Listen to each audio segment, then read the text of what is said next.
Hello नमस्ते बच्चों। E learning class में एक बार आपका फिर बहुत बहुत स्वागत। तो कल के वीडियो में मैंने आपको रेखाखंडों का जो आनुपातिक विभाजन है वो समझाया था, और आज हम रचनाओं में जो है वो समरूप त्रिभुजों का निर्माण करना, उनकी रचना करना, उनकी रचना के पद लिखना और औचित्य को समझेंगे। तो इसमें दो प्रकार के सवाल होते हैं। पहले आप ये देखें कि यहाँ पर जैसे आपको ये कहा है कि 4 सेमी, 5 सेमी, 6 सेमी भुजाओं वाले एक त्रिभुज की रचना कीजिए। फिर इसके समरूप एक अन्य त्रिभुज की रचना कीजिए जिसकी भुजाएं दिए हुए त्रिभुज की संगत भुजाओं के यहाँ पर देखिए 2:2/3 गुणी दे रखी है। और जब आप तीसरे सवाल में देखेंगे तो यहाँ पर 7/5 गुणी दे रखी है। तो इसमें बच्चों एक अंतर है कि आप ये देख सकते हैं कि ये उचित भिन्न है, क्योंकि इसमें अंश छोटा है और हर बड़ा है, और यहाँ पर ये अनुचित भिन्न है जिसमें अंश बड़ा है और हर छोटा है। तो इसको हम कैसे जो है वो, इसमें क्या अंतर आता है त्रिभुज की रचना में और समरूप त्रिभुज बनने में क्या अंतर आता है और क्या ध्यान रखेंगे आप, ये सब चीज़ें पहले मैं आपको समझाता हूँ, फिर इनकी रचना भी करेंगे। तो इसमें हमें जो दूसरा सवाल दिया था उसमें 2/3 गुणी भुजाएं थी समरूप त्रिभुज की। तो उसमें आप समझो बच्चों कि आप इसमें देख सकते हैं कि ये अंश जो है वो हर से छोटा है, यानी आप इसकी पहचान ऐसे करेंगे कि अंश जो है भिन्न का वो छोटा है हर से। और यहाँ पर आप देख सकते हैं कि अंश जो है वो बड़ा है हर से। ठीक है, तो यहाँ पर ये पहचान हो गई, यहाँ पर अंश बड़ा हो गया हर से। तो इसमें क्या है कि जब अंश छोटा होता है हर से तो ये उचित भिन्न होती है। अपने इसको याद रख सकते हैं कि ये होगी उचित भिन्न। और जब अंश बड़ा होता है तो इसको बोलते हैं अनुचित भिन्न। ठीक है, तो इसमें जो है वो क्या अंतर आता है समरूपता में किस प्रकार से, तो आप ये याद रखें कि जब उचित भिन्न वाला प्रश्न आएगा तो आप ये देखेंगे कि जो समरूप त्रिभुज बनेगा, यानी जो दूसरा त्रिभुज बनेगा समरूप त्रिभुज, वो अंदर बनेगा। ठीक है, समरूप त्रिभुज जो है वो दिए गए त्रिभुज के अंदर बनेगा। ठीक है, अंदर बनेगा और साथ में छोटा बनेगा, अंदर व छोटा बनेगा। और दूसरी चीज़ याद रखनी कि जब ये अनुचित भिन्न हो तो जो समरूप त्रिभुज है वो क्या बनेगा, वो दिए गए त्रिभुज के बाहर बनेगा। समरूप त्रिभुज जो है वो बाहर बनेगा, और बाहर बनेगा तो आपको पता है कि बड़ा बनेगा। तो इस प्रकार से आप ये ध्यान रखें। और जो समरूप त्रिभुज बनता है उसके जो शीर्ष होंगे जो कॉमन नहीं है उनको अपने डैश में लेंगे। ठीक है, तो यहाँ पर ये जानने के बाद अब हम रचना पर चलते हैं। तो बच्चों सबसे पहले आप क्या करें, सवाल को पढ़ करके और एक कच्चा चित्र इस प्रकार से बना लें, यानी बिना नाप का एक त्रिभुज का एक ऐसे डायग्राम बना करके उसमें भुजाएं वगैरह अंकित कर लें आप। जैसे इसमें एक भुजा ये 4 की दी है, ये 5 सेंटीमीटर और ये 6 सेंटीमीटर है। अब इसकी सहायता से हम इसका पहले त्रिभुज का पक्का चित्र बनाएंगे। तो इसमें आप जानते हैं कि सबसे पहले हम आधार को खींचेंगे। तो ये आपके पास है, आपकी भुजा जो है वो BC 6 सेंटीमीटर के। तो हम इसको यहाँ से ऐसे बिल्कुल इसको 6 सेंटीमीटर खींच लेते हैं इस प्रकार से। तो आप क्या किया करें, ऐसे रेखाखंड खींच करके दोनों तरफ जो इस प्रकार से इसको बिंदु अंकित करके और पहले नामांकन साथ साथ में जारी रखें। तो जैसे BC लिख दिया हमने, और ये भुजा हमारी होगी 5 सेंटीमीटर की। ठीक है, तो ये होगी 5 सेंटीमीटर।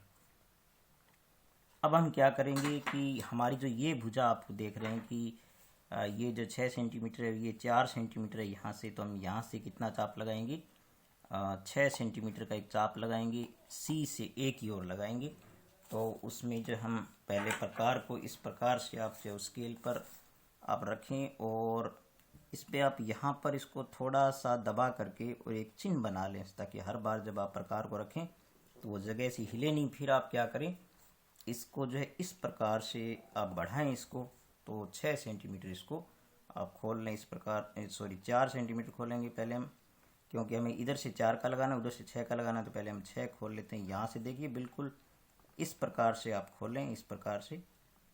तो ये 6 सेंटीमीटर का चाप जो हम यहाँ से C से लगा देते हैं। यहाँ से देखिए आप, ये लग गया आपका, यहाँ से थोड़ा बड़ा लगा दीजिए एक बार।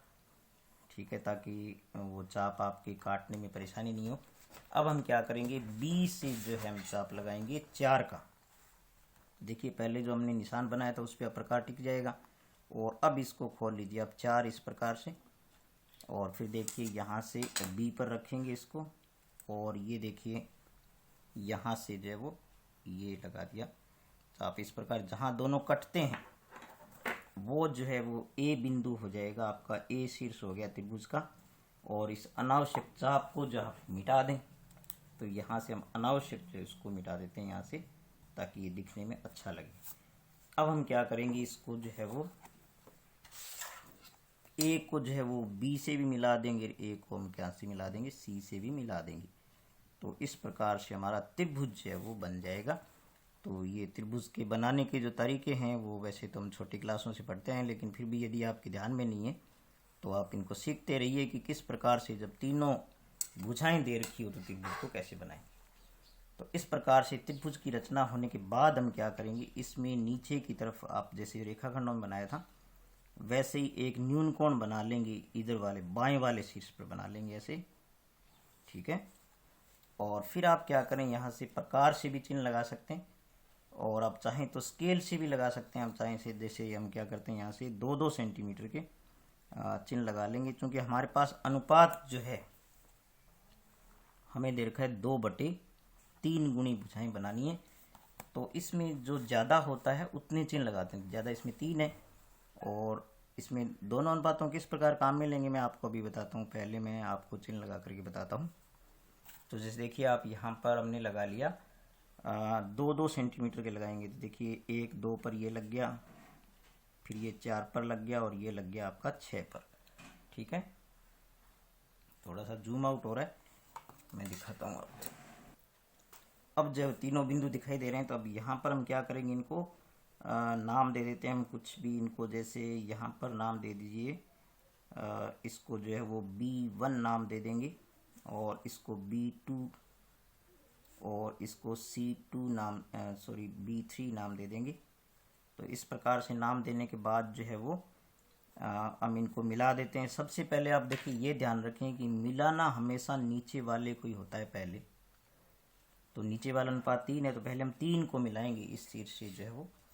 तो यहाँ से जो है हम क्या करेंगे, इसको इधर मिला देते हैं, ठीक है। ये मिला दिया हमने इसको, ठीक है। मिलाना हमेशा नीचे वाले को है पहले। अनुचित अनुपात आएगा तो भी मैं आपको बताऊंगा कि किस प्रकार से पहले उसी मिलाते हमेशा पहले नीचे वाले को ही है। फिर देखिए बच्चों, यहाँ पर हम जैसे रेखाखंडों विभाजन में भी ये किया था, जैसे यहाँ पर जो ये कोण बनता है आपका B3C, तो इसको जो है इस कोण के बराबर हम कोण दूसरा कहाँ बनाएंगे, जो पहला अनुपात हमारा 2 है तो 2 पर बनाएंगे। तो यहाँ पर दोनों बराबर कोण बनाने का तरीका जो है वो इस प्रकार से, आप यहाँ प्रकार रखिए आप B3 पर, और इसको ऐसे खोल लीजिए, थोड़ा कम मत खोलिए ज़्यादा, क्योंकि कम खोलने पर जो एक्यूरेसी नहीं रहती है। यहाँ पर जैसे इस प्रकार से आपने चाप लगा। अब देखिए ध्यान ये रखना है कि ये 2 नंबर जो है ना B2, तो दूसरे पॉइंट पर हम ऐसा ही एक चाप यहाँ से लगा लेंगे। तो ये देखिए ये चाप लग गया यहाँ से। अब आप क्या करेंगे, इसको मापेंगे आप यहाँ से।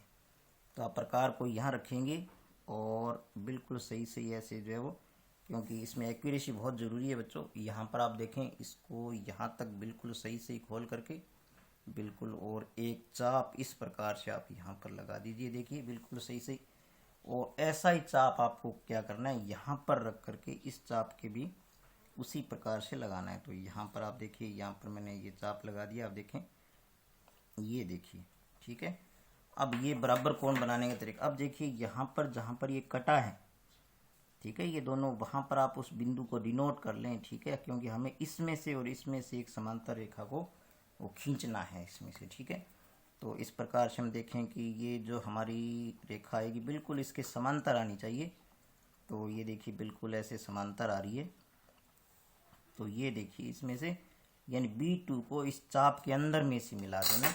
अब देखिए ये BC भुजा को यहाँ पर C पर मिलता है, तो हम यहाँ पर इसको C' अंकित करेंगे। अब क्या करना है बच्चों, आपको यहाँ पर जो ये कोण बनता है BCA, उतना ही कोण हमें जो है वो C' पर भी बनाना है। तो उसका भी वही तरीका काम में लेंगे। पहले हम क्या करेंगे, यहाँ से एक चाप जो है वो सी से यहाँ लगाएंगे और देखिए इस प्रकार से ये लग गया चाप।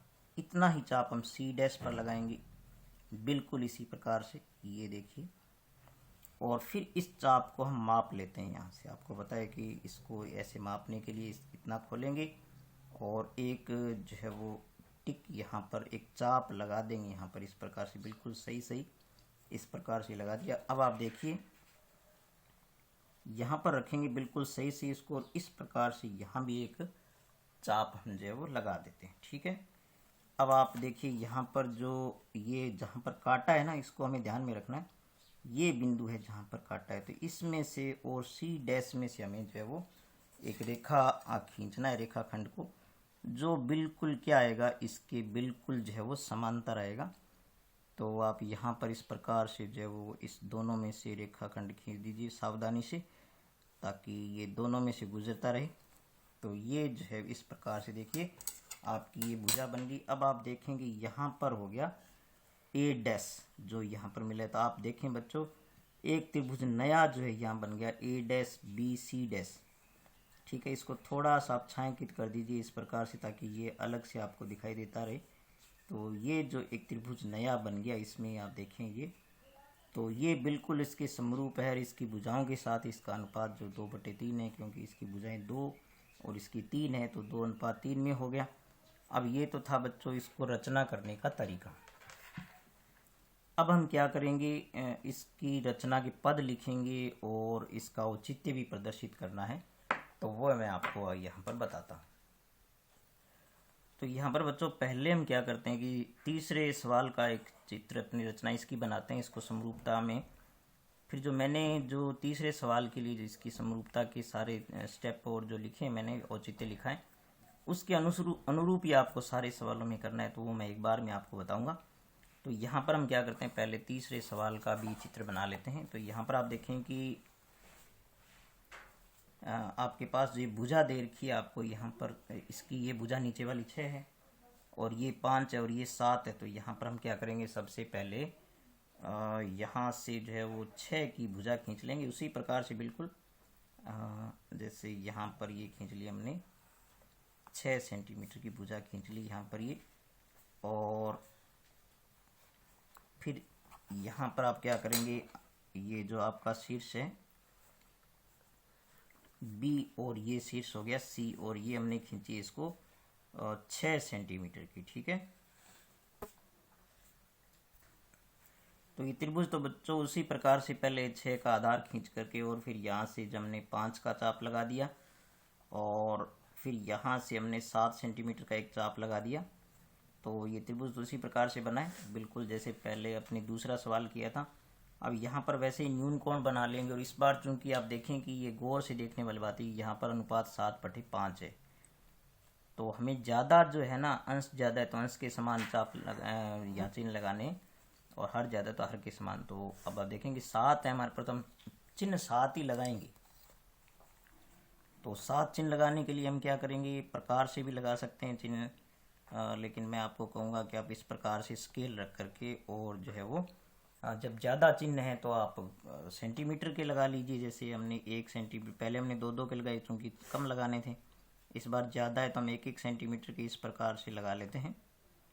तो ये 4 और ये हो गया आपका 5, ये 6 और ये हो गया 7। इस प्रकार से 7 चिन्ह हमने लगा लिए यहाँ पर, और इनको जो है वो नाम दे देंगे,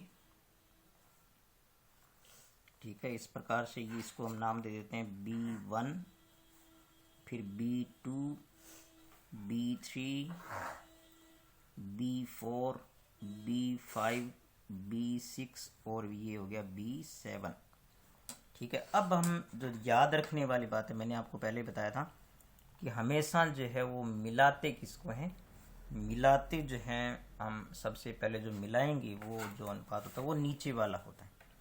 हर जो होता है ना उतना मिलाते हैं। तो हम 5 है तो हम 5 वाले को पहले यहाँ पर मिलाएंगे। इसी चीज से यहाँ से आप देखें, इसको आप जो है वो इसको मिलाएं सबसे पहले।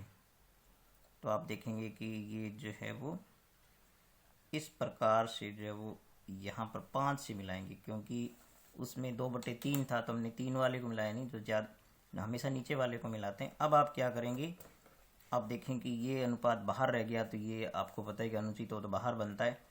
तो आप पहले ही क्या करेंगे, इनको आगे बढ़ा के छोड़ेंगे। किसको? इसको भी आगे बढ़ा के छोड़ेंगे, बी सी को भी। तो बी सी को आप आगे बढ़ाएंगे इस प्रकार से, आप इसको यूं आगे बढ़ा दीजिए इसमें। और आपको जो है इसको भी आगे बढ़ाना पड़ेगा आपको, ये भुजा जो आपकी है, क्योंकि आगे जा कर के जो ऊपर काटेगा तो इसको कहीं जगह कम नहीं पड़ जाए। मैंने चित्र ऊंचा बना दिया थोड़ा सा, तो यहाँ हम देखते हैं इतना आगे बढ़ा के छोड़ देते हैं इसको। तो यानी ये भुजा और ये भुजा दोनों को आगे बढ़ा के छोड़ना है। अब हमें क्या करना है कि जो हमारा कोण यहाँ बनता है उतना ही कोण अब यहाँ बनाना है। पहले अंदर बन रहा था, अब इसको बनाना है बाहर। तो आप देखें इस प्रकार से जो है वो, इसको गौर से समझें आप। तो यहाँ से जो हम क्या करेंगे, एक चाप लगाएंगे इस प्रकार से। ये इस प्रकार से आप एक चाप लगाएं इस प्रकार, देखिए आप यहाँ पर। और फिर क्या करेंगे, ऐसा ही चाप बिल्कुल प्रकार को हिलने नहीं देंगे और यहाँ रखेंगे, इस 7 वाले बिंदु पर रखेंगे। और ऐसा चाप एक यहाँ पर थोड़ा बड़ा लगा लेंगे ताकि चाप को मापने में परेशानी न हो। अब हम क्या करेंगे, यहाँ पर रखेंगे उसको और इस चाप को मापते हैं। ठीक है, हमेशा ये, अब देखिए यहाँ पर बिल्कुल सही से माप लेने के बाद जो आप यहाँ पर एक ऐसे चाप लगा करके देख लीजिए इस प्रकार से। और ऐसा ही जो है आप कट यहाँ पर भी एक चाप लगा दीजिए, यहाँ पर जैसे देखिए यहाँ पर लगा दिया मैंने। और अब हमें क्या करना है कि ये जो जहाँ पर ये काटते हैं, ठीक है, ये जो काटा है ना, इसको जो है अब आप बिल्कुल जो है वो बिंदु प्रदर्शित कर दीजिए। और यहाँ से आप देखिए कि ये जो बिंदु है इसमें से जो रेखाखंड आना चाहिए बिल्कुल इसके समांतर आना चाहिए। ठीक है, तो आप देख सकते हैं कि ये ऐसे जो है वो इन दोनों में से जाएगा, जो बिल्कुल इसके आपको क्या दिखाई दे रहा है, बिल्कुल इसके समांतर आना चाहिए। ठीक है, ये वाले के B5C के जो है समांतर बिल्कुल आना चाहिए। तो इस प्रकार से जो मैं ये रेखाखंड यहाँ पर खींच देता हूँ, तो ये देखिए बिल्कुल इसके समांतर आ गया। अब जहाँ पर ये इसको मिलता है, यहाँ पर हमें क्या करना है, C' शीर्ष को अंकित कर देना है। और फिर हमें उसी प्रकार से बच्चों क्या करना है, ये जो आपका ये कोण है यहाँ पर, उतना ही कोण अब हमें यहाँ पर बनाना है। तो यहाँ पर हम देखते हैं कि इसी प्रकार से एक चाप लगाओ यहाँ पर, देखिए ये लगाया चाप यहाँ पर, ऐसा ही चाप आप यहाँ लगा दीजिए यहाँ पर बिल्कुल इसी प्रकार से। ठीक है, और फिर आप क्या करो, इस चाप को हम हमेशा माप लेते हैं इसमें। तो इसमें देखिए बिल्कुल इस प्रकार से जो है माप करके एक ऐसा चाप लगा के देख लीजिए। और फिर जो है वो आप यहाँ से इसको भी आप क्या कीजिए, उतना ही जो है वो इस पे कट लगा लेंगे, चाप लगा लेंगे। फिर आप देखें इसमें से जहाँ पर ये ना काटते हैं, इसको ऐसे बिंदुकित कर देंगे थोड़ा सा, ताकि हमें इसमें से रेखा खींचने में परेशानी नहीं हो। अब हम देखेंगे कि यहाँ से इन दोनों में से जो रेखा खंड जाएगा वो बिल्कुल जो है वो ये वाली भुजा इसकी क्या होना चाहिए, समांतर होना चाहिए। तो ये देखिए बिल्कुल आप सावधानी से रचना कीजिए तो बिल्कुल समांतर आएगा। ये देखिए इस प्रकार से हमारा जो यहाँ शीर्ष बनता है ये A' हो गया, क्योंकि यहाँ पर जब A है तो ये A' हो गया, उप शीर्ष हो गया। अब आप गौर से देखेंगे तो ये जो त्रिभुज था ABC, इसके बाहर बन गया A', यानी अब जो आपका त्रिभुज है वो बड़े वाला त्रिभुज होगा। ये पूरा जो समरूप त्रिभुज बना है, ठीक है, ये बड़े वाला होगा। और हमारा मूल त्रिभुज था जो अंदर था इसकी। तो इस प्रकार से बच्चों आप ये रचना के सवाल जो है वो बिल्कुल आसानी से कर सकते हैं। तो अब इसकी जो रचना के पद और इसका जो औचित्य है उसको भी समझना बहुत ज़रूरी है। तो उसको हम देखते हैं पहले कि रचना के पद कैसे लिखेंगे। तो एक बात देखो बच्चों, पहले ये जो यहाँ पर आपका जो सवाल है दूसरा, इसमें ये भुजा जो है वो 5 दी हुई थी, लेकिन ये जो मैंने चित्र बना दिया वो 6 को लेकर के बना दिया। तो आप जब बनाए तो उसको 5 लेके बना देना, थोड़ा छोटा बन जाएगा। तो मैंने जो है वो इसकी जो औचित्य और रचना है वो सारी इसकी 6 के हिसाब से की है। तो यहाँ पर भी ये भुजा कितनी हो जाएगी, 6 की हो जाएगी। तो कोई बात नहीं, इसमें थोड़ा 1 सेंटीमीटर कम हो जाएगा, छोटा बन जाएगा, बाकी सेम इसी तरीके से। अब इसमें देखें आप कि ये रचना के पद जो है इस प्रकार से, इस चीज़ का आप स्क्रीनशॉट ले करके या वीडियो रोक करके आप ये पूरी ये प्रक्रिया जो है हमने चित्र बनाया वही लिखिए। तो इसमें कोई आपकी रचना सही होनी चाहिए, आपने जो चित्र बनाया उसका तरीका सही होना चाहिए। अगर वो सही है तो ये भी सही माना जाएगा। तो यहाँ पर ये जो 8 बिंदु तक जो इसके रचना के पद हैं, इसमें जो मूल बात समझने वाली है बच्चों वो है औचित्य। तो औचित्य में आप देखेंगे कि यहाँ से जैसे आप दिखाई दे रहा है आपको, ये जो है ना औचित्य वाली बात, ये जो है आपको पहले कॉपी में अच्छी तरह नोट करना है। और इसमें जो मैं आपको चित्र में आपको दिखा देता हूँ अच्छी तरह। तो पहले देखें कि ये कहीं जूम आउट हो रहा है थोड़ा सा, मैं इसको आपको पूरा पेज दिखाता हूँ। तो इस प्रकार से जो है वो ये देखिए, अब इसका पूरा पेज जो है आपको दिखाई दे रहा है। इसका जो है वो यहाँ से, तो यहाँ से आज आप इसको पूरा नोट कर लेना। आप ये जो औचित्य इसको पूरा अच्छी तरह आप नोट कर लें। और फिर मैं आपको बताता हूँ कि ये कैसे सिद्ध किया। इसमें बच्चों 2 त्रिभुज लिए गए हैं, पहले ये त्रिभुज और फिर ये 2 त्रिभुज लिए गए थे। इनको किस प्रकार से सिद्ध किया है आप इनको पहले कॉपी पर नोट कर लें अच्छी तरह। ये रचना के पद भी जो आप अच्छी तरह नोट कर लेना इस वीडियो रोक करके। और फिर जो है इस औचित्य को अब आप अच्छी तरह नोट कर लेना, ठीक है। ये आप वीडियो रोक करके पूरी प्रक्रिया को इसको नोट कर लें। फिर मैं आपको इसको जो है वो वहाँ पर एक्सप्लेन कर देता हूँ। आप नोट करें पहले, ठीक है। अब मैं समझता हूँ नोट कर लिया होगा आपने। तो आप उसमें औचित्य वाले में देख सकते हैं पहले बच्चों त्रिभुज लेंगे ये वाला, देखिए B2 और C', ठीक है। और फिर दूसरा त्रिभुज हम लेंगे B3 और C। तो पहले ये त्रिभुज लेंगे और फिर ये त्रिभुज लेंगे। आप देख सकते हैं बच्चों उसमें ये बताया गया कि ये कोण दोनों में उभयनिष्ठ है। तो ये इसमें भी है और ये इस त्रिभुज में थी, उभयनिष्ठ कोण हो गया। और ये कोण हमने रचना से बराबर बनाए हैं, यानी B2 और C' और B3 और C, ये हमने रचना से समान बनाए हैं कोण। तो ये क्या हो जाते हैं, ये हो जाते हैं समरूप त्रिभुज, क्योंकि इनके 2 कोण बराबर हो गए। तो ए समरूपता से ये क्या हो गए, समरूप हो गए। अब समरूप त्रिभुजों की संगत भुजाएं क्या होती है, समानुपाती होती है। तो देखिए ये भुजा बटे में इसकी ये संगत भुजा बराबर हो जाएगी ये भुजा बटे इसकी ये भुजा, और बराबर हो जाएगी ये बटे ये। अब हम जानते हैं कि ये B2 और B3 ये तो 2/3 है ही, ठीक है, क्योंकि ये 2 भाग है और ये 3 भाग है, तो ये 2/3 हो गई।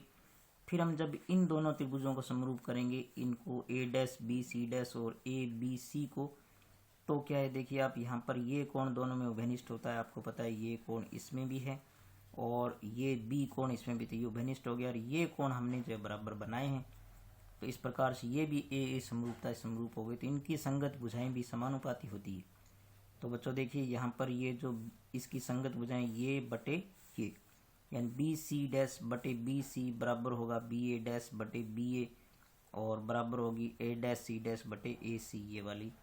अब हमें पता है कि ये जो अनुपात था ये इसके बराबर था, तो फिर इसकी भुजाओं का अनुपात भी जो है वो, क्योंकि B2 और B3 का अनुपात 2/3 था, और ये जो है बराबर था किसके, आप उसमें देखें कि BC' और BC के बराबर था। तो ये जब 2/3 आ गई, तो चूंकि सारी भुजाओं का अनुपात बराबर है, तो सभी भुजाओं का अनुपात जो इसमें 2:3 ही आएगा या 2/3 ही आएगा। इस प्रकार से आप इसका औचित्य भी सिद्ध कर सकते हैं। तो आज हमने जो 2 प्रश्न इसके किए हैं। अब इसमें मैं आपको कहूँ कि इसमें जो तीसरा प्रश्न है, ठीक है, तो दूसरा प्रश्न हमने जो किया है वो उचित वाला था। इसके अलावा 5वां जो प्रश्न है वो भी उचित अनुपात वाला है, ये दोनों उचित वाले हैं। और इसका बाकी जो है तीसरा सवाल और चौथा सवाल, छठा सवाल और 7वां सवाल ये अनुचित वाले हैं, मतलब ये जो बाहर बनने वाले हैं सारे। तो बाकी दूसरे में 5वें में अंदर बनेंगे। तो बच्चों इसमें एक चीज़ मैं आपको बता दूं कि आपका जो चौथा प्रश्न है उसमें थोड़ी सी जो अंतर आएगा वो आएगा त्रिभुज की रचना करने में आएगा। तो जैसे उसमें क्या दे रखा है आप देखिए गौर से, कि उसमें जैसे आप कच्चा चित्र बनाएंगे तो आपको ये चीज़ दे रखी है कि जैसे ये त्रिभुज ABC है, उसमें आधार दे रखा है आपको, आधार की लंबाई उसमें 8 सेंटीमीटर दे रखी है। तो आप पहले क्या करेंगे, 8 सेंटीमीटर का आधार खींच लेंगे। और फिर उसमें एक चीज़ दे रखी है, ऊंचाई दे रखी है, ये इस प्रकार से ऊंचाई जो है वो 4 की दे रखी है। तो इसका रचना करने का तरीका क्या होगा वो आप अच्छी तरह यहाँ पर समझ लें। तो उसका रचना करने का तरीका जो है वो ये होगा कि आप पहले क्या करें, क्योंकि इसमें आधार दे रखा है और ये ऊंचाई दे रखी है, तो इसमें आप क्या करें, सबसे पहले जो है वो आधार खींच लें। इस प्रकार से 8 सेंटीमीटर का BC आधार खींच लें और फिर इस BC का लंब समद्विभाजन करेंगे। तो आप क्या करेंगे, यहाँ से आधे से ज़्यादा प्रकार खोलेंगे इसका, और फिर इसको जो है वो आधे ज़्यादा खोल करके यहाँ से एक चाप यहाँ लगाएंगे और यहाँ से एक चाप जो है यहाँ लगाएंगे। ठीक है, इसी प्रकार से आप यहाँ पर रखेंगे, प्रकार को हिलने नहीं देंगे, और एक चाप यहाँ लगाएंगे और एक चाप यहाँ लगाएंगे। इस प्रकार से जो आपका रेखाखंड बनेगा, ये जो इसका लंब समद्विभाजन होगा, ठीक है, तो ये जो मध्य बिंदु आएगा, जो इसका BC का मध्य बिंदु आएगा, इसमें से हम कितना काटेंगे, ये प्रकार की सहायता से 4 का चाप लगा लेंगे। तो यहाँ पर ये A हो जाएगा। फिर हम क्या करेंगे, A को मिला देंगे B से और A को मिला देंगे C से। तो इस प्रकार से आपका जो ये त्रिभुज बन जाएगा। अब ये त्रिभुज बनने के बाद उसको समरूपता के जो तरीके हैं वो तो बिल्कुल सेम उसी प्रकार से जो पहले हमने किए उसी प्रकार से होंगे। तो इसमें ये एक नई चीज़ थी, मैंने एक बार इसमें आपको बताया। अगले मैं कोशिश करूँगा कि एक वीडियो और बना करके 2 सवाल आपको और कराऊँगा, उसमें और बता दूँगा। लेकिन आप इनकी पहले कोशिश ज़रूर करें, ठीक है। बाकी जो बचे हुए प्रश्न हैं उनको आप बनाने की कोशिश करें, रचना के पद लिखने की कोशिश करें, और औचित्य और रचना के पद जो है वो ज़रूर लिखा करें। और रचना बहुत ध्यान से करें, एक्यूरेसी रखें, बिल्कुल एकदम चीज़ों को जो है वो सही बनाने की कोशिश करें। आप जब उनको बनाएंगे तो बिल्कुल अच्छी चीज़ें बनेगी, बहुत सुंदर चित्र बनेंगे आपके, और अच्छे अंक भी आपके आएंगे। तो ठीक है बच्चों, मिलेंगे अगले वीडियो में। तब तक आप पढ़ते रहिए। बहुत बहुत शुभकामनाएं आपको। ठीक है, नमस्कार।